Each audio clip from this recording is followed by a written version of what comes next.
నమస్కారాలు. ఈరోజుకి చమనన్న దూరమై 8 సంవత్సరాలు పుట్టింది.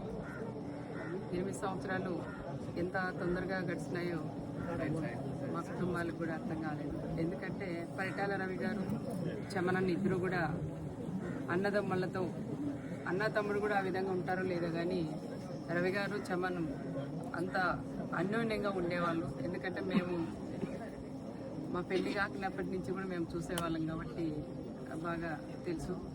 చమనన్న కూడా అంటే దూరమైందని చాలా బాధాకరం.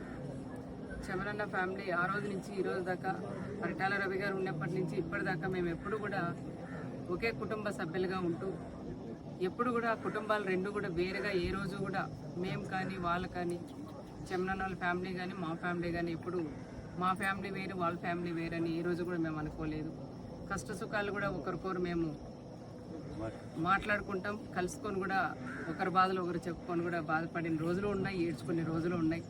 ఎందుకంటే రవి గారు చనిపోయిన తర్వాత ఎన్ని ఇబ్బందులు పడినామో ఆ విషయాలన్నీ కూడా మా చమనన్నకి బయట ఉన్నా కూడా ఆయన కూడా అడిగి తెలుసుకునేవారు. దాంతోపాటు మా రమిజమ్మ ఎప్పుడు ఇంటికి వచ్చి కూడా మాట్లాడించుకొని ఒకరికొకరు తోడుగా ఉండేవాళ్ళం.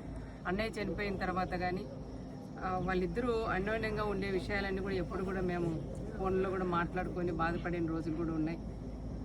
ఇవన్నీ కూడా అంటే చెప్పుకుంటే అవి తీరవు, కానీ ఆ బాధలు అనేది ఆ కుటుంబాలకే ఉండిపోతాయి. కానీ బయట వాళ్ళు ఏదో ఏదేటువంటి మాట్లాడుతుంటారు, కానీ దానికి అవి అర్థం లేని కూడా మాట్లాడచ్చు. కానీ ఆ కుటుంబాలు ఎన్ని బాధలు పడినాం, ఎన్ని కష్టాలు పడినారో భర్తలు చనిపోయిన తర్వాత రవి గారు చనిపోయిన తర్వాత చమనన్న బయట ఉండి ఎన్ని బాధలు పడినాడు అనే విషయాలు కూడా ప్రతి ఒక్కరూ కూడా తెలుసుకొనే ఏదైనా మాట్లాడాలని ప్రత్యేకంగా కూడా తెలియజేస్తున్నాం. ఏది ఏమైనా చమనన్న ఫ్యామిలీకి అన్నయ్య పోయిన తర్వాత ఉమర్ కూడా చాలా చిన్న పిల్లవాడు, కానీ బాగా కష్టపడి చదువుకొని డాక్టర్ అయ్యి ఈరోజు మళ్ళీ పార్టీ కార్యక్రమాల్లో కూడా బాగా చురుగ్గా పాల్గొని, ఎందుకంటే అటు సైడ్ శ్రీరామ్, ఇటు సైడ్ చమనన్న కూడా ఉమర్, వీళ్ళిద్దరు కూడా బాగా కష్టపడి పనిచేసి ముందుకు పోతుంటే తల్లిగారులుగా మా ఇద్దరికి రమీజాకి కానీ నాకిద్దరికి రెండకళ్ళు కూడా సరిపోవట్లేదు చూడడానికి. అంత ఆనందంగా కూడా మాకుంటుంది.